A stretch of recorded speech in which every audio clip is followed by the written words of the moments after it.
Le tireur du terrain de golf de Trump vient de devenir plus intéressant. Nous avons pris connaissance des charges retenues contre lui, son drame judiciaire, même sa lettre bizarre à l'Iran demandant l'assassinat de Trump. Mais la véritable bombe est la dernière révélation de son fils. Des informations accablantes que personne n'avait vu venir. Que s'est-il passé? Et comment cela change-t-il tout? Découvrez tous les détails dans cette vidéo. Famille de Ryan Wesley Routh. Le 15 septembre 2024, Ryan Wesley Routh, 58 ans, a été arrêté pour avoir tenté d'assassiner l'ancien président Donald Trump. La tentative d'assassinat s'est déroulée sur le terrain de golf de Donald Trump à West Palm Beach, en Floride. Routh, armé d'un fusil de type AK-47, a été repéré à environ 300 à 500 mètres de Trump par des agents des services secrets.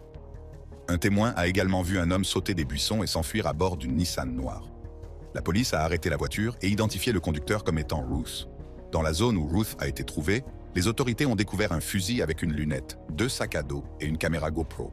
Les comptes de médias sociaux de Routh sur Twitter, LinkedIn et Telegram font l'objet d'une enquête, et sa page Facebook, qui a été supprimée, a également joué un rôle. Ces messages montrent qu'il s'intéressait beaucoup à la politique et à l'actualité. Il mentionne souvent ses tentatives de recrutement de soldats pour l'Ukraine. Il a d'abord soutenu Trump lors de l'élection de 2016, mais a ensuite exprimé sa déception, déclarant dans un message de juin 2020 qu'il serait heureux lorsque Trump serait parti. Routh a également mentionné une tentative d'assassinat de Trump lors d'un rassemblement à Butler, en Pennsylvanie, le 13 juillet 2023, où l'ancien président a reçu une balle dans l'oreille. L'activité de M. Routh sur les médias sociaux montre clairement son soutien à l'Ukraine. En 2022, il s'est rendu en Ukraine, proposant de mettre en contact des combattants étrangers avec des unités militaires ukrainiennes. Bien qu'il ait voulu se battre lui-même, il a essuyé un refus en raison de son âge et de son manque d'expérience militaire. Il a également mentionné avoir tenté en vain d'obtenir du ministère ukrainien de la Défense qu'il délivre des visas pour les combattants étrangers. Quant à sa tentative d'assassiner Trump, le motif est toujours en cours d'investigation, mais certains pensent qu'elle pourrait être liée à sa frustration face à la position de Trump sur l'Ukraine. Oran Routh, le fils de Ryan Wesley Routh, a défendu son père après son arrestation. Dans une interview accordée à CNN, Oran a qualifié son père d'homme aimant, attentionné, honnête et travailleur.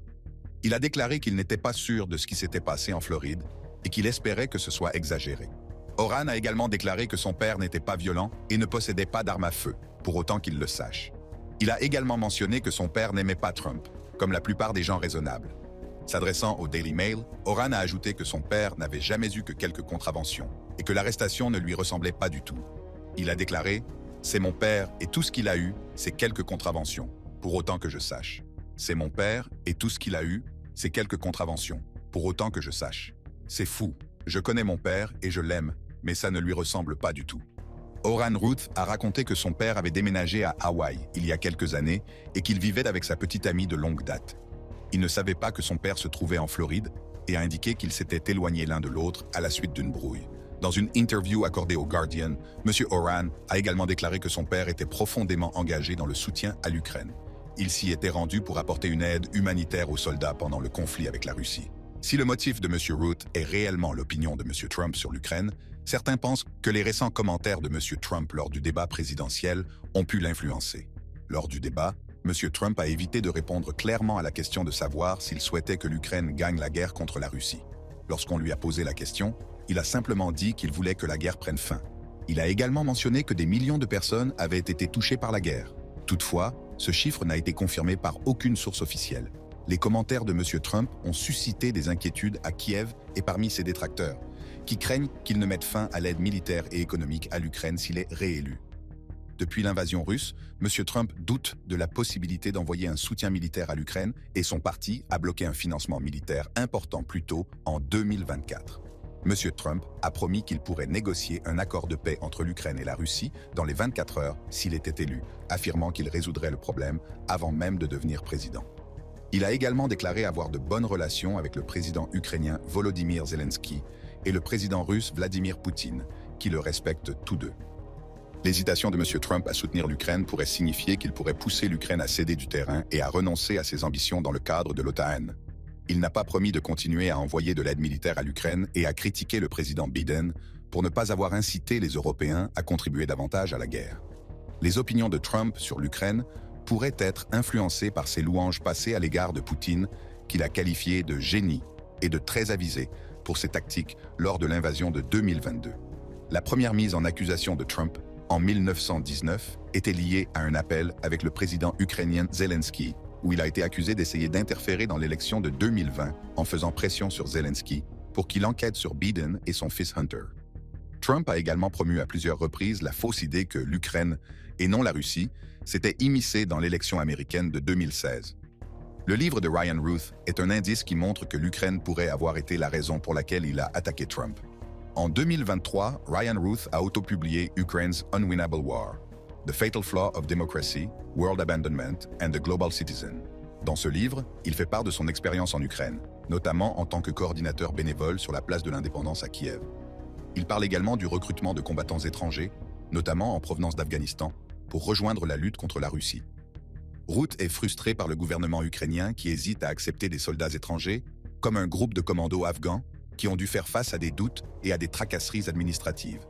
Il estime que les Ukrainiens sont trop rigides et trop inquiets à l'idée que tout le monde puisse être un espion russe. Dans son livre, Ruth partage ses opinions politiques, affirmant qu'il n'entre pas dans les catégories démocrates ou républicaines et se qualifie d'indépendant. Il critique Trump pour s'être retiré de l'accord nucléaire avec l'Iran et utilise des termes durs pour le décrire. Ruth parle de son désir de paix dans le monde et de sa déception à l'égard des conflits mondiaux et de certains gouvernements, notamment les talibans en Afghanistan. Le livre est perçu comme un appel à la paix dans le monde, mais il est également considéré comme trop idéaliste. En juin 2022, le journaliste Remus Cernea rencontre Ruth sur la place de l'Indépendance à Kiev. Ruth encourage les gens à rejoindre la Légion étrangère ou à soutenir l'Ukraine par le biais de l'aide humanitaire. Il décrit le conflit en Ukraine comme une simple bataille entre le bien et le mal. Un an plus tard, Cernea revoit Ruth, qui semble frustrée par le manque de soutien à l'Ukraine. Cernea a décrit Ruth comme une personne sincère et idéaliste, sans tendance violente. Il a été choqué et attristé d'apprendre que la détention de Ruth était liée à une tentative d'assassinat de Trump, qualifiant cette situation de tragique pour toutes les personnes impliquées. Ryan Wesley Ruth a un long casier judiciaire en Caroline du Nord qui remonte au moins aux années 1990. En 2002, il a été accusé de possession d'une mitrailleuse automatique, de port d'armes cachées, de conduite sans permis et de résistance à la police. Il a ensuite plaidé coupable pour le port d'une arme cachée. En 2003, Ruth a été condamné pour conduite sans permis, port d'armes cachées et délit de fuite. En 2010, il a été condamné pour recel. Il a également été accusé de conduite sans permis, d'inspection de véhicules expirés et de défaut d'assurance. Ruth était bien connu de la police de Greensboro, en Caroline du Nord, car il était souvent impliqué dans des confrontations armées et possédait prétendument des armes et des explosifs. Il avait la réputation de posséder de nombreuses armes et a été impliqué dans plusieurs confrontations avec les forces de l'ordre. Le FBI et les services secrets américains enquêtent sur la tentative d'assassinat de M. Trump par M. Ruth. Toutefois, compte tenu de la manière dont la précédente tentative d'assassinat a été gérée, de nombreuses personnes ont du mal à faire confiance aux autorités. Trump n'arrive pas à s'en sortir. Le 13 juillet 2024, Thomas Matthew Crooks, 20 ans, a ouvert le feu lors d'un rassemblement en faveur de l'ancien président Donald Trump à Butler, en Pennsylvanie. À l'aide d'un fusil de type AR, Crooks a tiré 8 coups de feu depuis un toit situé à proximité de l'événement. Il a tué une personne et en a blessé 2 autres avant d'être abattu par un tireur d'élite des services secrets. M. Crooks vivait à Bethel Park, en Pennsylvanie, à environ 1 heure du rassemblement. Il a obtenu son diplôme de fin d'études secondaires en 2022 et a travaillé dans une maison de retraite. Il a été décrit comme un solitaire calme et respectueux, bien que certains de ses camarades de classe se souviennent qu'il était victime de brimades. Les enquêteurs n'ont pas encore trouvé la raison de cette tentative d'assassinat. M. Crooks n'avait pas d'antécédents de problèmes de santé mentale et ses médias sociaux ne contenaient aucune menace. Cependant, il a effectué de nombreuses recherches en ligne sur le rassemblement, sur Trump, sur le président Biden, sur les lieux de l'événement, sur le podium et sur des photos. Il a également recherché des informations sur les explosifs et le matériel nécessaire à la fabrication de bombes. Le FBI pense que Crooks a agi seul, sans lien avec l'étranger. Il a interrogé près de 1000 personnes et continue d'enquêter sur ses antécédents et ses réseaux sociaux. Toutefois, les déclarations faites par le FBI immédiatement après l'incident suscitent des doutes. Le FBI est censé rester neutre et se concentrer uniquement sur les faits, les preuves et la loi, en évitant de s'impliquer dans la politique. Cependant, après la fusillade impliquant Trump, certaines actions et déclarations soulèvent des doutes quant à leur neutralité. Le directeur du FBI, Christopher Wray, a informé la commission judiciaire de la Chambre des représentants le 25 juillet 2024 qu'il n'est toujours pas clair si Trump a été touché par une balle ou un éclat d'obus. M. Wray a indiqué qu'il n'était pas certain que l'oreille de M. Trump ait été touchée par une balle ou un éclat d'obus, mais il a confirmé que le FBI avait suivi tous les coups de feu tirés. Cependant, Trump a affirmé sur Truth Social qu'on lui avait tiré dessus près de l'oreille droite. Il a affirmé avoir entendu un sifflement et senti la balle effleurer sa peau. Ronny Jackson, un ancien médecin de la Maison-Blanche, aujourd'hui représentant républicain, a soutenu l'affirmation de M. Trump, affirmant qu'il avait vu la blessure. M. Jackson a critiqué les commentaires de M. Wray, les qualifiant d'imprudents et de motivés par des considérations politiques. M. Wray avait déclaré que le FBI continuait d'enquêter sur la tentative d'assassinat. Il a noté que Crooks avait recherché des informations sur l'assassinat de John F. Kennedy en ligne. Après les commentaires de M. Wray, les théories du complot se sont rapidement répandues sur les médias sociaux. Un sondage réalisé par GL Partners a montré que 21% des personnes pensent que le FBI est à l'origine de la tentative d'assassinat, un tiers des républicains soutenant cette idée. Twitter, en particulier, a contribué à la diffusion de fausses affirmations, de propos haineux et d'insultes, alimentant ainsi la désinformation. Certains ont même cru à une mise en scène. Tant les libéraux que les conservateurs ont repris ces idées, certains à droite suggérant que l'administration Biden et les services secrets étaient impliqués. Ils ont imputé les problèmes de sécurité à l'accent mis par l'administration sur la diversité, l'équité et l'inclusion. Le représentant républicain Mike Collins a rendu le président Biden responsable de l'incident. Il a cité un commentaire antérieur dans lequel M. Biden parlait de mettre Trump dans une cible. Marjorie Taylor Greene a abondé dans le même sens, affirmant que les démocrates voulaient que l'événement se produise. Le conspirationniste Alex Jones a affirmé que la fusillade était un coup monté par les démocrates pour empêcher Trump de se présenter en 2024. Sur Twitter, il a accusé l'équipe de Joe Biden d'avoir organisé l'attaque et a déclaré que les services secrets avaient laissé faire. Il a rappelé leur passé d'inaction, comme lors de l'assassinat de John F. Kennedy en 1963.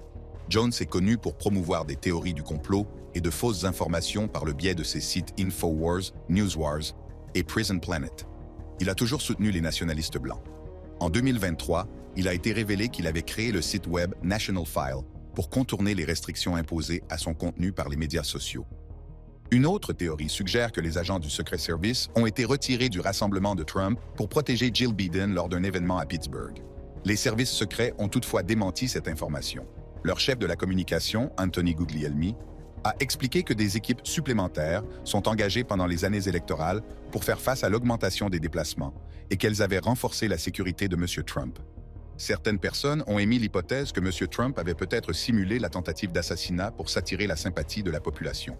Dimitri Mellorn, conseiller du donateur démocrate Reid Hoffman, a suggéré que la fusillade pourrait avoir été mise en scène pour attirer l'attention des médias. L'actrice Amanda Seales a également fait allusion à cette idée dans un message aujourd'hui supprimé. Sur Twitter, en particulier parmi les utilisateurs de gauche, la théorie selon laquelle la fusillade a été mise en scène est devenue populaire. Ils l'ont qualifiée d'opération false flag et ont affirmé que le sang et la mort de la victime avaient été simulés pour faire croire à la réalité. Cependant, le 26 juillet 2024, le FBI a confirmé que M. Trump avait bien été touché par une balle tirée par le fusil du tireur. Trump et ses partisans ont été contrariés par les premiers commentaires du directeur du FBI, Christopher Wray. Il a reproché au FBI de nuire à la confiance du public dans l'Amérique.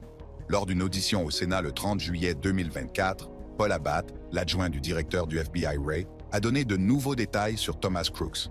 Il a révélé que Crooks avait 2 comptes sur les médias sociaux.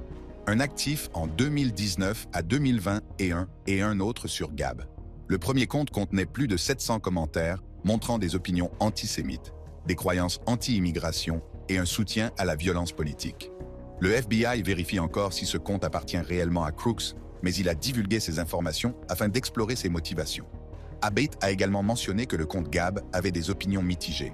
Cependant, le PDG de Gab, Andrew Torba, a déclaré que le compte soutenait le président Biden et sa politique d'immigration, contredisant ainsi les affirmations du FBI. C'est la 2e fois que le FBI publie des informations inexactes sur la fusillade. Les 2 fois, cela a été au désavantage de Trump, soulevant des doutes quant à la neutralité politique du FBI. Christopher Wray, l'actuel directeur du FBI, a été accusé d'être impliqué dans un prétendu complot visant à nuire à Trump. Le FBI a enquêté sur plusieurs événements politiques majeurs, ce qui a conduit certains à penser que son travail était biaisé. Le scandale du Watergate en est un exemple. En 1972, une effraction au siège du Parti démocrate et la dissimulation qui s'en est suivie par l'équipe de Nixon ont conduit à la mise en accusation de ce dernier et à sa démission en 1974. Un autre exemple est l'enquête du 6 janvier, qui portait sur l'attaque du Capitole par des partisans de Trump en 2021. Cette enquête a abouti à l'inculpation de plusieurs personnes, dont Trump, qui a été destitué. En 2022, le FBI a fait une descente dans la propriété de Trump à Mar-a-Lago et a trouvé des documents classifiés. Cette découverte alimente les accusations de complot à l'encontre de M. Trump et tend ses relations avec le FBI. Les deux camps politiques accusent le FBI de partialité, ce qui entraîne une perte de confiance dans l'agence. Les sondages montrent que 75% des électeurs se méfient du ministère de la Justice. Par ailleurs, des agents du FBI comme Jared Wise, accusés de désordre civil et d'agression lors de l'attaque du 6 janvier, ont affirmé avoir été injustement pris pour cible en raison de leurs opinions politiques. Outre Thomas Matthew Crooks et Ryan Wesley Routh, l'Iran est également soupçonné de vouloir assassiner Trump. Récemment, des informations ont fait surface sur un complot soutenu par l'Iran visant à assassiner l'ancien président américain Donald Trump, le président Joe Biden et l'ancienne candidate Nikki Haley. Ce complot était censé se venger de la décision de Trump d'ordonner l'assassinat du commandant militaire iranien Qasem Soleimani en 2020. Les dossiers du FBI montrent qu'Asif Merchant, un Pakistanais ayant des liens avec l'Iran, a été inculpé de meurtre pour le compte d'autrui. Merchant pensait être impliqué dans un projet visant à tuer Trump et à suggérer des moyens de réaliser l'assassinat, à la fois à l'intérieur et à l'extérieur. Il communiquait également avec l'Iran en dissimulant des notes en anglais dans des colis envoyés à sa famille élargie. Le 12 juillet 2024, Merchant a été arrêté pour avoir prétendument envoyé $5 000 à un agent infiltré du FBI afin d'engager un tueur à gages. Il a rencontré son contact, Mehrdad Youssef, dans une planque en Iran, où ils ont discuté de différentes méthodes pour commettre l'attentat et fourni des détails sur le rassemblement de Trump et sa sécurité. Le complot a été découvert par les services de renseignement américains, ce qui a conduit les services secrets à renforcer la sécurité de M. Trump. Rien ne permet de relier ce complot aux tentatives d'assassinat de Trump par Thomas Matthew Crooks et Ryan Wesley Routh. Les autorités iraniennes ont nié tout lien avec le complot, affirmant qu'elles voulaient répondre aux actions de Trump par des moyens légaux. Qu'adviendra-t-il de Ryan Wesley Routh? Ryan Wesley Routh doit répondre de deux chefs d'accusation: possession d'une arme à feu en tant que criminel condamné et possession d'une arme dont le numéro de série a été supprimé. Le 16 septembre 2024, il a comparu devant un tribunal fédéral en vêtements de prison sombres, les mains et les pieds entravés. Devant le tribunal, M. Routh a déclaré qu'il gagnait environ $3 000 par mois grâce à son travail, mais qu'il n'avait pas d'économie. Ses seuls biens sont 2 camions à Hawaï d'une valeur d'environ $1 000. Il a un fils de 25 ans qui l'aide parfois financièrement. S'il est reconnu coupable, Routh pourrait être condamné à une peine maximale de 20 ans de prison, 15 ans pour le premier chef d'accusation et 5 ans pour le second. Il comparaîtra devant le tribunal pour sa mise en accusation dans 2 semaines. Les autorités pensent qu'un tribunal fédéral du sud de la Floride ordonnera une évaluation de la santé mentale de Routh avant le début de tout procès pénal. On pouvait s'y attendre compte tenu de la réputation de M. Routh parmi ceux qui le connaissent, un voisin le décrivant comme un peu cinglé, et ses publications en ligne faisant état de déclarations erratiques et politiques. Il peut éviter une condamnation s'il est jugé mentalement instable. Cette situation n'est pas rare. Certains assassins en puissance ont échappé à la condamnation parce qu'ils ont été jugés mentalement inaptes à être jugés. Par exemple, John Warnock Hinckley Jr. a tenté d'assassiner le président américain Ronald Reagan le 30 mars 1981, juste après l'investiture de ce dernier. Avant cela, Hinckley avait suivi le président Jimmy Carter pendant la campagne électorale de 1980, s'approchant à moins de 20 pieds de lui lors d'un rassemblement. Le 9 octobre 1980, Hinckley a été arrêté dans un aéroport avec des menottes et des armes déchargées dans ses bagages, mais il a été condamné à une amende et relâché le même jour. Le 29 mars 1981, Hinckley s'est installé dans un hôtel de Washington, D.C.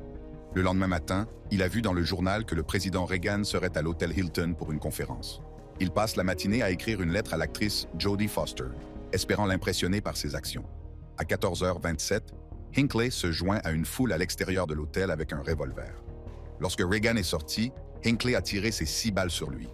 La première balle atteint un attaché de presse, la deuxième un policier et la troisième le manque. La 4e balle a touché un agent des services secrets qui tentait de protéger Reagan. La 5e balle a touché la vitre blindée de la limousine présidentielle et la 6e a atteint le président Reagan à la poitrine après avoir rebondi sur la limousine.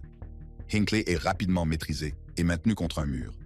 Reagan, qui ne s'est pas immédiatement rendu compte qu'on lui avait tiré dessus, a été poussé dans sa limousine et transporté à l'hôpital. Il subit une intervention chirurgicale d'urgence et retourne à la Maison-Blanche 12 jours plus tard. En 1982, Hinckley a été déclaré non coupable pour cause d'aliénation mentale et a été envoyé à l'hôpital St. Elizabeth à Washington, D.C. Ses avocats ont fait valoir qu'il souffrait d'une maladie mentale et qu'il était obsédé par le film Taxi Driver, dont il essayait de reproduire les événements.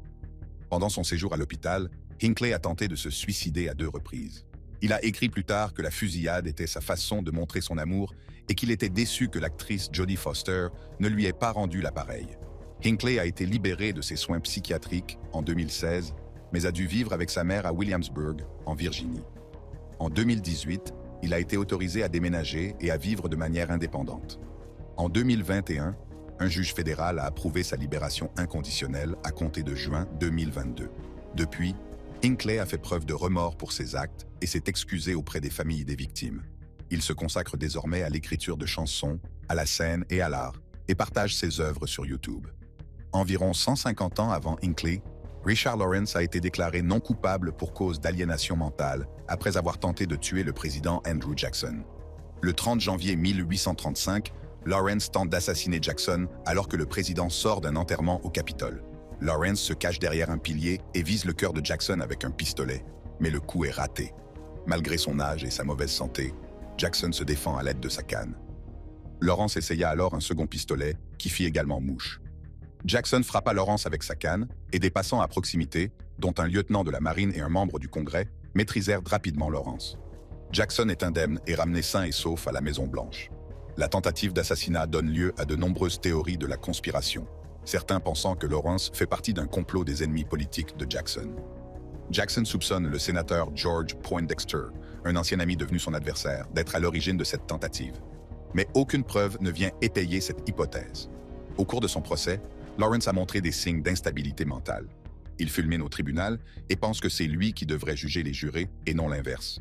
Il a été déclaré non coupable pour cause d'aliénation mentale et a passé le reste de sa vie dans des institutions psychiatriques jusqu'à sa mort en 1861.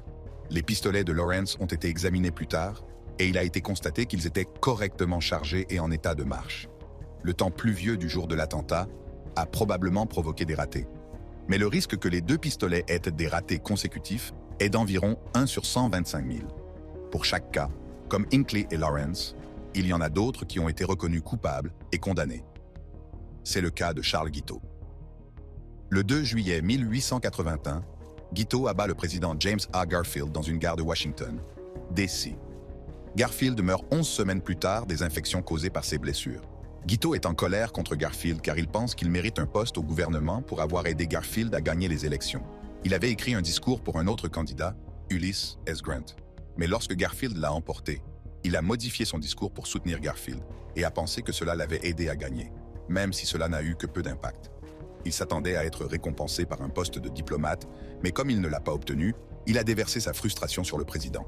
Après l'investiture du président Garfield, Guiteau se rend à Washington, D.C., espérant être récompensé pour ce qu'il considère comme sa contribution. Il se rendit à la Maison-Blanche et laissa une copie de son discours en souvenir. Cependant, ses demandes répétées pour un poste gouvernemental à Vienne ou à Paris sont rejetées, y compris par le secrétaire d'État James G. Blaine, qui finit par perdre patience et lui dit de cesser de demander le poste à Paris. Déçu et frustré, Guiteau voit sa santé mentale se dégrader et décide de tuer Garfield. Il pense que la mort de Garfield unifiera le Parti républicain et fera du vice-président Chester A. Arthur le président. Guiteau emprunte de l'argent à un parent, achète un revolver et s'entraîne au tir tout en traquant Garfield pendant des semaines, attendant le bon moment.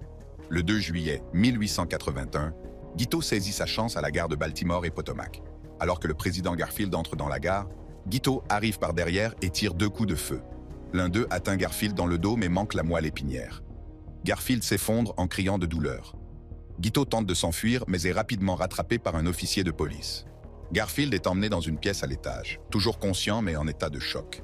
Les médecins utilisent des outils souillés pour l'examiner, ce qui provoque des infections. Au cours des 11 semaines suivantes, son état s'aggrave et il meurt le 19 septembre 1881 des suites d'une infection et d'une rupture d'artère. Guiteau est condamné à mort en janvier 1882 et pendu 5 mois plus tard. Lynette Squeaky Fromm, membre de la secte de la famille Manson, a elle aussi été condamnée pour avoir tenté d'assassiner le président. Fromm a tenté d'assassiner le président Gerald Ford le 5 septembre 1975 à Sacramento, en Californie.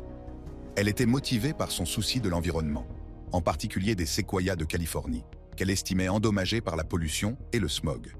Fromm voulait confronter Ford aux dommages environnementaux liés à sa campagne et à son impact sur la nature. Le jour de l'attentat, elle portait du rouge pour symboliser son soutien aux animaux et à la terre. Armée d'un pistolet Colt 45 qu'elle avait obtenu d'un ami, elle s'est rendue au Capitol Park, où Ford rencontrait le gouverneur de Californie, Jerry Brown. Alors que Ford serrait la main d'une foule, Fromm se tenait à environ 1 mètre de lui. Elle a sorti un pistolet d'un étui fixé à sa jambe et l'a pointé sur le bas du corps de Ford, mais l'arme n'a pas tiré. Il n'y a eu qu'un cliquetis. Un agent des services secrets l'a rapidement désarmé et l'a plaqué au sol. Monsieur Ford s'en est sorti indemne et a poursuivi sa marche pour rencontrer le gouverneur Brown à la Maison d'État de Californie. Lors de son procès, Fromm a refusé de coopérer et a même jeté une pomme sur le procureur, qui a réclamé une peine sévère, la décrivant comme pleine de haine et de violence. Elle a été reconnue coupable de tentative d'assassinat du président et condamnée à la prison à vie. Fromm a été libéré sur parole en 2009, plus de 2 ans après la mort de Ford. On ne sait pas encore si Ryan Routh sera reconnu coupable de ces crimes. Mais une chose est sûre, de nombreuses personnes suivront le procès de près. Si vous avez aimé cette vidéo, cliquez sur la carte qui s'affiche en ce moment sur votre écran pour accéder à d'autres vidéos.